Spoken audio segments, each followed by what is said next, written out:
नमामि गंगे में गड़बड़ी, कोविड-19 में बिलों में फर्जीवाड़ा, मुख्यमंत्री ने दिया जांच का आदेश।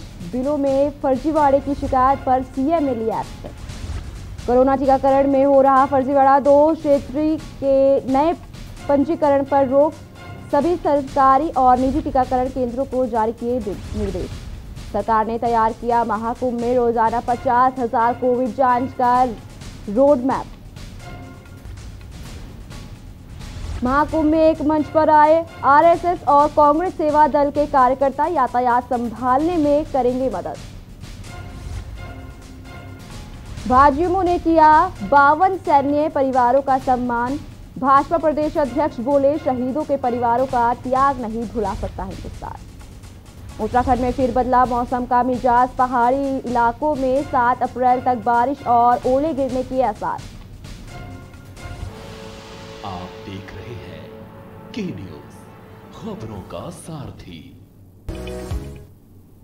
हरिद्वार से बड़ी खबर आ रही है, जहां महाकुंभ का 5वां दिन आज देश विदेश समेत कई राज्यों से हरिद्वार पहुंच रहे श्रद्धालु। 15 अप्रैल को होगा महाकुंभ का पहला शाही स्नान। मेला प्रशासन ने पूरी की तैयारियां। शाही स्नानों और पेशवाइयों में दिखेगी अनूठी झलक।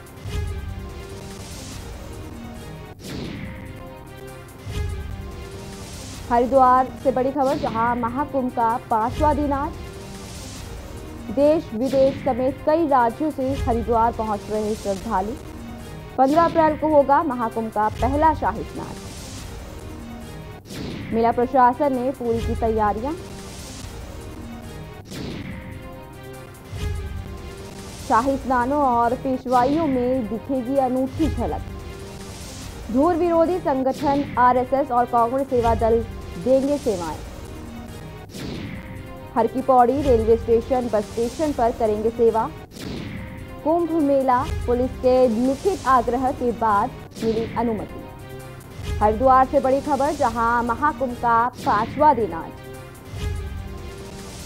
देश विदेश समेत कई राज्यों से हरिद्वार पहुंच रहे श्रद्धालु। 15 अप्रैल को होगा महाकुंभ का पहला शाही स्नान। मेला प्रशासन ने पूरी की तैयारियां।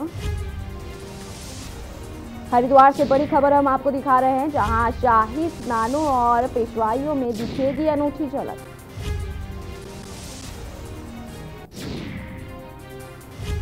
हर की Pauri railway station, bus station पर करेंगे सेवा। कुंभ मेला पुलिस के लिखित आग्रह के बाद मिली अनुमति।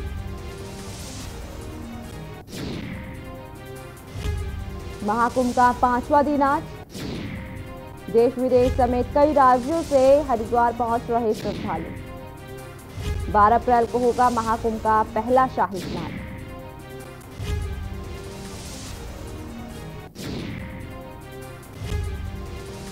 हमारे साथ जुड़ चुके हैं ओम प्रकाश, ओम प्रयास जी। इस जो महाकुंभ है, इस पूरी मामले की जानकारी क्या है कि महाकुंभ में क्या क्या तैयारियां की गई है? देखिए, हरिद्वार महाकुंभ का आज 5वां दिन है। तमाम जो देश विदेश या फिर कई राज्यों से आने वाले श्रद्धालु हैं वो लगातार हरिद्वार पहुंच रहे हैं। लगातार हरिद्वार में जो श्रद्धालु की संख्या है वो लगातार बढ़ती जा रही है। साथ ही साथ हम बात करें जिस तरह से हरिद्वार महाकुंभ को दिव्य और भव्य बनाने के लिए जो मेला प्रशासन है वो लगातार प्रयासरत है। लगातार जिस तरह से श्रद्धालु हरिद्वार पहुंच रहे हैं, तो हम बात करेंगे जो बॉर्डर है या फिर गंगा घाट है या फिर जो अन्य प्रमुख जगह हैं, वो रेलवे स्टेशन या फिर बस स्टैंड, वहां पर तमाम जगहें जो स्वास्थ्य विभाग की जो टीम है, मेरा स्वास्थ्य विभाग की टीम है, वो यहाँ पर लगाई गई है।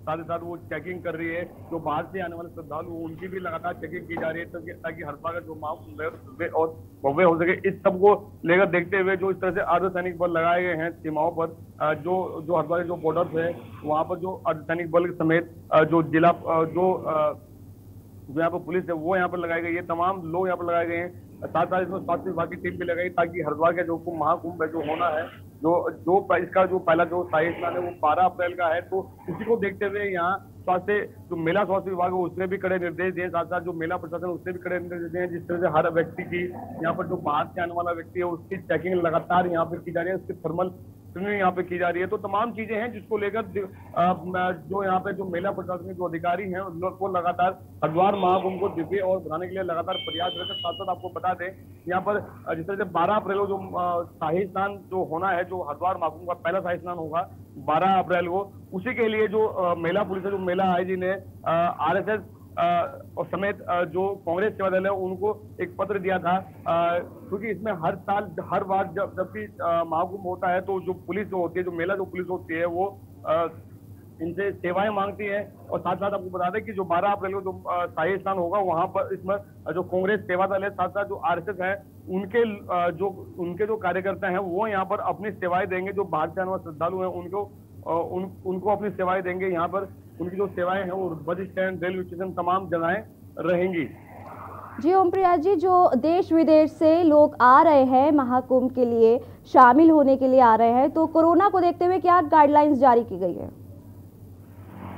देखिए, जो कोरोना की जो गाइडलाइन है वो साफ तौर पर है कि जिस तरह से कोरोना लगातार बढ़ रहा है उसको लेकर ये जो हरिद्वार महाकुंभ के लिए सरकार ने जो SOP जारी की है उसके पालन के लिए उसका पालन कराने के लिए उससे लगातार जो इस तरह से शासन ने जो आदेश दिए थे उसका मेला प्रशासन लगातार कड़ाई से पालन करा रहा है। जो इस तरह से आदेश कोरोना महामारी को देखते हुए थे, जो इसमें कुछ राज्य थे जिनके लिए उन राज्यों से आने वाले व्यक्ति पर यहाँ पर जो 72 घंटे की जो कोरोना नेगेटिव रिपोर्ट वो लानी उसमें अनिवार्य है। साथ साथ आपको बता दें अगर उनके पास वो रिपोर्ट नहीं है, उन्होंने वैक्सीन लगवाई तो वैक्सीनेशन रिपोर्ट लानी अनिवार्य है। कहने की बात है कि अगर आपके पास 72 घंटे की कोरोना नेगेटिव रिपोर्ट है या फिर वैक्सीनेशन रिपोर्ट है तो ही आपको हरिद्वार में एंट्री मिलेगी। तो इसमें कुछ राज्य हैं, जैसे हम बात करें महाराष्ट्र, पंजाब, केरला, तमिलनाडु, साथ साथ हरियाणा, मध्य प्रदेश, छत्तीसगढ़, तो तमाम ये कुछ राज्य हैं जिनके जो लोग हैं जो हरिद्वार आएंगे तो उन्हें यहाँ पर रिपोर्ट लानी अनिवार्य रहेगी। जी, जो अखाड़े में साधुओं की कोरोना पॉजिटिव रिपोर्ट की बात की गई है तो उसको लेकर के क्या जानकारी है?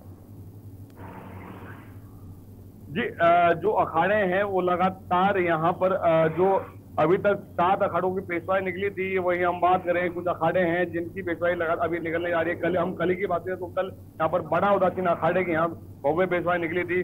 तो तमाम और उस पेशवाई में सबसे जो आकर्षण का जो चीज थी वो ये थी कि इसमें सबसे आगे जो डॉक्टर चल रहे थे, डॉक्टर जो संदेश दे रहे थे वो जनता को सिर्फ एक ही संदेश था कि कोरोना महामारी के लिए जो सरकार ने जो SOP जो जारी की है उसका पालन करें, मास्क लगाएं, उचित दूरी बनाकर रखें, सैनिटाइज समय समय करते रहे, हाथ अपने धोते रहे। तो इसमें सबसे बड़ी जो चीज थी पेशवाई में, सबसे आगे डॉक्टर्स की टीम थी जो लगातार लोगों को पूछना 2 लोगों को लगातार सीखने प्रेरित कर रही कि आपको जो कोरोना के जो नियम है उनका कहीं ना कहीं पालन करना होगा। जी, इस वक्त जो है महाकुंभ में कितने श्रद्धालु पहुंचने की संभावना है और कितने श्रद्धालु पहुंच सकते हैं? देखिए, हम बात करें हरिद्वार में इससे श्रद्धालु पहुंचने वाली बात है तो कहना कि जिस तरह कोरोना महामारी का जो डर है वो लोगों में व्याप्त हो चुका है लगातार। जो संख्या हम अभी भी देख सकते हैं हरिद्वार हर की पैड़ी पर वो बहुत ही कम है।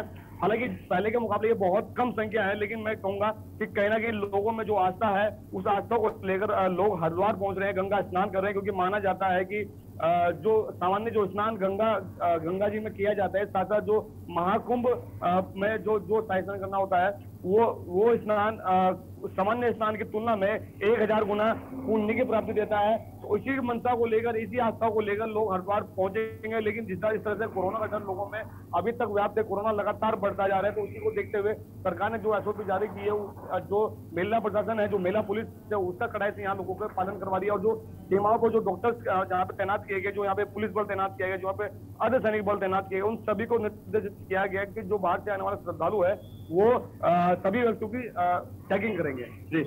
जी ओम प्रिया जी, जो 12 अप्रैल को शाही स्नान होना है उसको लेकर के क्या तैयारियां की गई है? देखिए, 12 अप्रैल को शाही स्नान होना है। यहाँ पर सभी गंगा घाटों पर यहाँ पर जो पुलिस फोर्स यहाँ पे जो लगाई गई है सभी को साफ तौर पर निर्देशित किया गया है। यहाँ पे लाउड स्पीकर लगाए गए हैं, लाउड स्पीकर से लगातार यहाँ पे अनाउंसमेंट होता रहेगा कि आप सभी कोरोना के नियम का पालन करें, उचित दूरी बनाकर स्नान करें, साथ साथ मास्क का प्रयोग करें। तो तमाम चीजें हैं जो यहाँ पर रहने वाली है। जो हम बात करें हम जो यहाँ पे ट्रेन है जो हरिद्वार रेलवे स्टेशन है, यहाँ पर 12 अप्रैल से पहले 11 अप्रैल और 13 अप्रैल 14 अप्रैल जो तक स्नान है, यहाँ पर 6 दिन तक कोई यहाँ पर रेल ट्रेन नहीं रुकेगी। जो उनका जो स्टेशन होगा वो उनसे हरिद्वार से अगला होगा। हरिद्वार में भीड़ ना बढ़े, लगातार कोरोना महामारी, अगर कोई व्यक्ति संक्रमित होता है तो कोरोना महामारी ज्यादा ना फैले, उसको देखते हुए ये फैसला लिया गया था कि जो ट्रेन है वो हरिद्वार रेलवे स्टेशन पर नहीं रुकेगी, वो आगे के स्टेशन पर रुकेगी। श्रद्धालुओं के आने जाने की, यातायात के लिए कोई विशेष सुविधा की गई है, उसके लिए क्या जानकारी है आपके पास? देखिए, जो यातायात की सुविधाएं हैं इसमें कई बसें लगाई गई हैं, क्योंकि मुख्यमंत्री तीरथ सिंह रावत ने साफ तौर पर कर दिया कि हमें महाकुंभ को दिव्य और भव्य बनाने, और जो भी व्यक्ति बाहर से आएगा एक अच्छी तस्वीर लेकर हरिद्वार से जाए, क्योंकि उत्तराखंड अपने आप में देवों की धरती है। तो कहना कि मुख्यमंत्री तीरथ सिंह रावत का साफ तौर पर भी कहना था कि जितनी बसें लगाई जा सके, जो पहले बस लगाई गई तो उसके चाहे कितनी गुना, चाहे 4 गुना हो या फिर 10 गुना हो, बसें लगाइए। किसी भी यात्री को, किसी भी श्रद्धालु को किसी भी समस्या का सामना न करना पड़े। तो वहीं हम बात करें यातायात की, तो यातायात बाधित ना हो, इसके लिए भी लगातार जो महिला पुलिस है वो लगातार कार्यरत है। लगातार जो रास्ते हैं उन सबको लेकर जो संबंधित अधिकारी हैं उनके साथ बैठक की जा रही है। तो तमाम चीजें हैं जिन पर लगातार महिला प्रशासन की नजर है। तो ओमप्रिया जी, क्या कुछ अन्य राज्यों से भी बसें आई हैं श्रद्धालुओं की?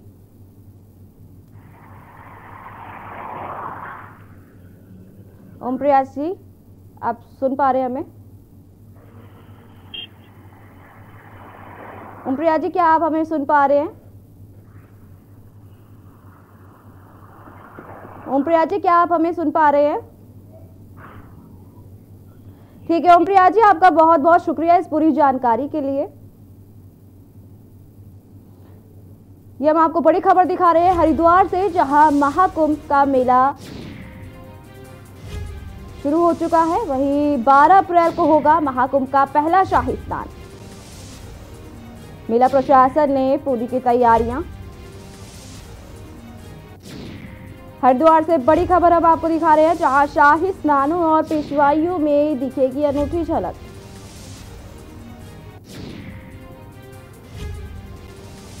हर की Pauri railway station, bus station की तैयारियां। कुंभ मेला पुलिस के लिए पुलिस ने जोरों शोरों से तैयारियां की गई हैं। वहीं महाकुंभ का आज 5वां दिन है।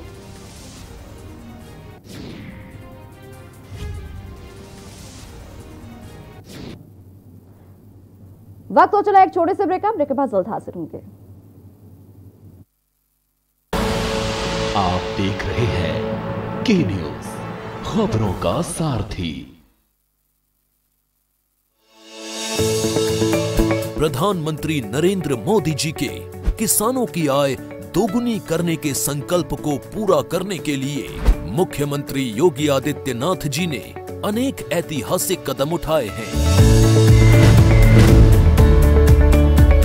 जहां एक ओर किसानों से किए वादे पूरे किए, वहीं दूसरी ओर किसानों को उपज का सही मूल्य सीधे उनके बैंक खातों में जा रहा है। उत्तर प्रदेश सरकार ने इस वर्ष भी एमएसपी पर गेहूं खरीदने की तैयारी कर ली है। गेहूं की बिक्री के लिए किसान भाई खाद्य एवं रसद विभाग के पोर्टल पर पंजीकरण करवाएं। किसानों की सुविधा के लिए टोकन की व्यवस्था की गई है। गेहूं की खरीद भारत सरकार द्वारा तय मानकों पर की जाएगी। सभी किसान भाइयों के लिए विशेष निर्देश है कि वे अपने गेहूं को अच्छी तरह से साफ करके लाएं। गेहूं की अच्छे से मड़ाई व उसाई कराएं। व किसान पंखे से धूल मिट्टी को दूर करें। छलने की मदद से कंकड़ पत्थर अलग करके गेहूं बिक्री के लिए क्रय केंद्र पर लाएं। किसानों की खुशहाली के लिए उत्तर प्रदेश सरकार सदैव प्रयासरत है। किसानों के साथ योगी सरकार। जुबान के लिए उड़ चला गैरों की ज़मीं पर, खुशबू अपने पन की ढूंढता औरों की ज़मीं पर। मेरी माटी की ये जुबान, मेरी माटी की ये जुबान है मुझसे दूर मीलों दूर, पर ये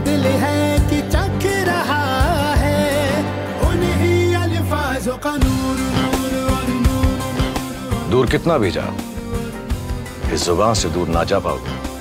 विमल, बोलो जुबान केसरी। आप देख रहे हैं के न्यूज, खबरों का सारथी।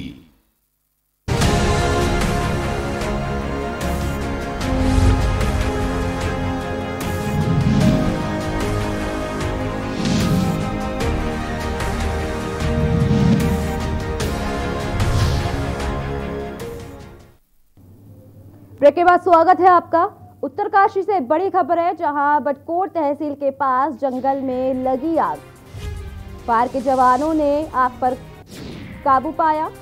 बटकोट में तिलाड़ी रोड के जंगल में लगी आग। समय रहते भारी नुकसान से हुआ बचाव।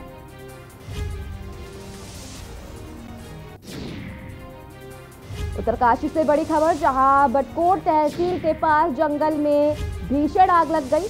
फायर के जवानों ने आग पर काबू पाया। बटकोट में तिलाड़ी रोड के जंगल में लगी थी आग। समय रहते भारी नुकसान से हुआ बचाव। उत्तरकाशी से बड़ी खबर हम आपको दिखा रहे हैं, जहां बटकोट तहसील के पास जंगल में भीषण आग लग गई। फायर के जवानों ने आग पर काबू पाया। बटकोट में तिलाड़ी रोड के जंगल में लगी थी आग।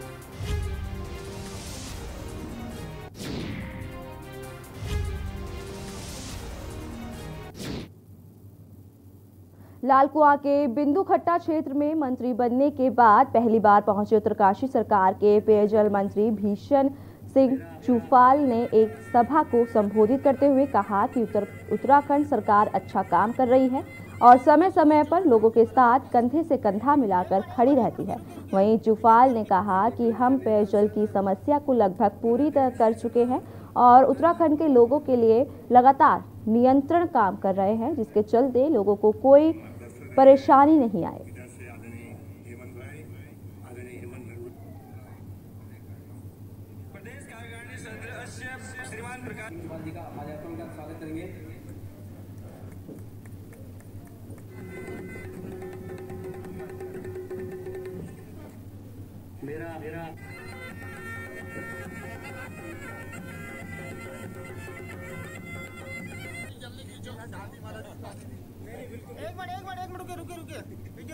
पार्टी वरिष्ठ नेता सन परंदेव जी सन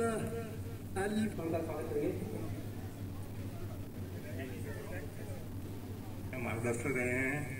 इधर से आदरणीय हेमंत भाई, आदरणीय हेमंत नरूर, प्रदेश कार्यकारिणी सदस्य श्रीमान प्रकाश जी का माल्यार्पण का स्वागत करेंगे।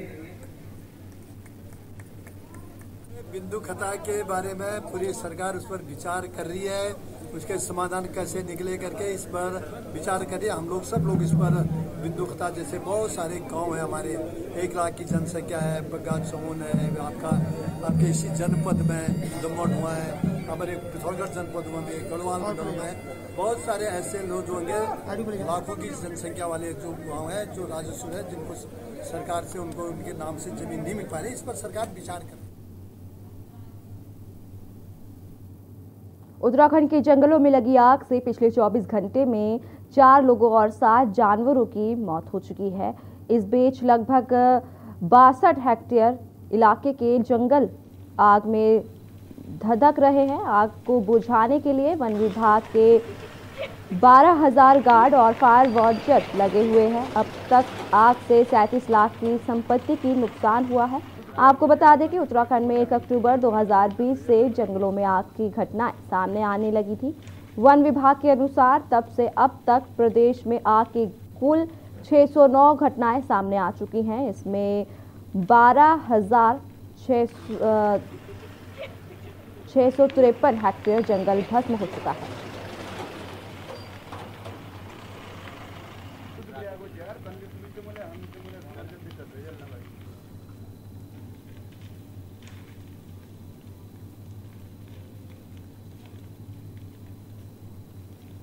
जंगलों में आग लगी है और जिसमें 964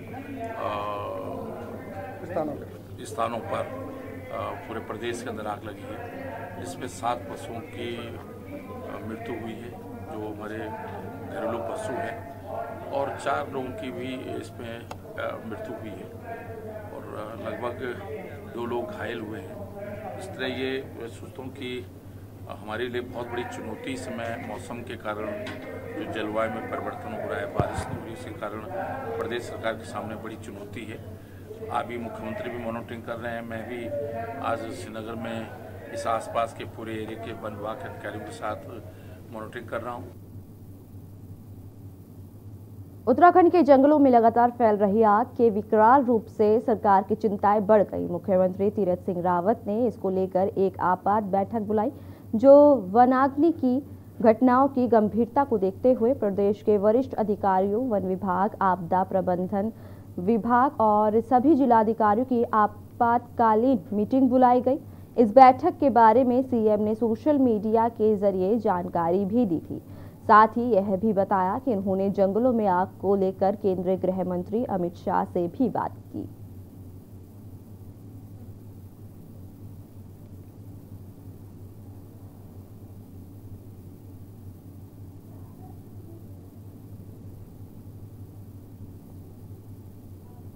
वनाग्नि की घटनाओं को हम गंभीरता से ले रहे हैं। मैंने आज ही माननीय केंद्रीय गृह मंत्री जी से बात किया कि गंभीर स्थिति है, उसको निपटने के लिए हमें 2 चॉपर की आवश्यकता है, जो तत्काल माननीय गृह मंत्री जी ने हमको उपलब्ध कराए हैं और आज ही वो हमारे प्रदेश के अंदर आए हैं और निश्चित है कि उससे हम लोग आग में काबू पाएंगे और आम जनता को निजात दिलाएंगे।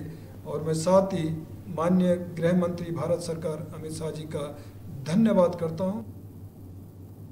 किच्छा विधानसभा क्षेत्र में 7.50 करोड़ रुपए की लागत से 10 नई सड़कों के साथ 14 पुरानी सड़कों का निर्माण और पुनर्निर्माण के लिए लोक निर्माण विभाग ने धनराशि जारी कर दी है, जिसने कुल 49 किलोमीटर सड़कें क्षेत्र में बनेंगी। इस प्रकार क्षेत्र में कुल 24 सड़कें बनेंगी। वहीं विधायक राजेश शुक्ला ने कहा कि कांग्रेस के मित्र उन कार्यों के लिए भी धरना देते हैं जो उनके चेयरमैन को करना है। इसका मतलब साफ है कि वह समझते हैं कि मैं ही वह काम कर सकता हूं। इसके लिए मैं उनका धन्यवाद करता हूं। अगर वो भी खराब हैं तो मेरे खिलाफ धरना देते हैं, जबकि उनको नगर पालिका बनवानी चाहिए, लेकिन नगर पालिका की सड़क भी बनानी है तो राजेश शुक्ला के खिलाफ धरना देते हैं। फॉर एग्जाम्पल, जो ये सड़क जा रही है आपकी रेलवे स्टेशन, रेलवे लाइन पार से लेके बंडिया भट्टे तक, ये प्योरली अब नगर की सड़क है। एक जमाने में पीडब्ल्यूडी की होती थी, लेकिन ये डेड हो चुकी है क्योंकि जब से उसकी कनेक्शन वहाँ खत्म हो गया। पहले आपको याद होगा कि रेल में से लोगे गुजरती है सड़क से, लेकिन बाद में सड़क को डेड घोषित कर दिया गया। डेड घोषित कर दिया गया तो आधा भाग इसका नगर में था, आधा देहात में था, लेकिन अब तो ये पूरी है। अगर वो भी खराब हैं तो मेरे खिलाफ धरना देते हैं, जबकि उनको नगर पालिका बनवानी चाहिए, लेकिन नगर पालिका की सड़क भी बनानी है तो राजेश शुक्ला के खिलाफ धरना देते हैं। फॉर एग्जाम्पल, जो ये सड़क जा रही है आपकी रेलवे स्टेशन, रेलवे लाइन पार से लेके बंडिया भट्टे तक, ये प्योरली अब नगर की सड़क है। एक जमाने में पीडब्ल्यूडी की होती थी, लेकिन ये डेड हो चुकी है क्योंकि जब से उसकी कनेक्शन वहाँ खत्म हो गया। पहले आपको याद होगा कि रेल में। फिलहाल के लिए इतना ही। बाकी की देश और दुनिया की तमाम खबरों को जानने के लिए आप देखते रहिए के न्यूज़ इंडिया।